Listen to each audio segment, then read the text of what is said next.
ஸ்ரீலங்காவில் அஹுங்கல்லன்னு ஒரு இடம் இருக்குது. இந்த இடத்துக்கு சுதர்ஷன் போயிருந்தான். இங்கே என்ன இருக்குன்னா, கடலில் மீன் பிடிக்கும்போது இந்த ஆமைங்கள்லாம் சிலது வலையில் மாட்டி போட்டில் மாட்டி அடிபட்டு கிடக்கும். அதை மீன் பிடிக்கிறவங்க கண்டுக்காமல் அதிலே போட்டு போயிடுறாங்க.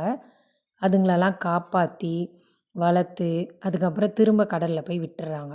அந்த இடம் தான் இது. கவர்மெண்ட் இதை ஃப்ரீயாக செய்கிறாங்க, எந்த லாபத்துக்காக இல்லை. இங்கே பார்த்தீங்கன்னா குட்டி ஆமையிலேருந்து 30 வருஷத்து ஆமை வரைக்கும் இருக்குது. நல்ல நல்ல ஆமைலாம், அழகான ஆமைலாம் பார்க்கலாம்.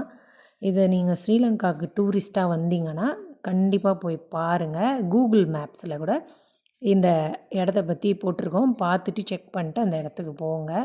ரொம்ப நல்லா இருக்குது. அது மட்டும் இல்லாமல் இந்த சீசனுக்கு ஆமை மணலில் முட்டை போடும். அதை அந்த போச்சர்ஸ் திருடி விற்க பார்ப்பாங்க.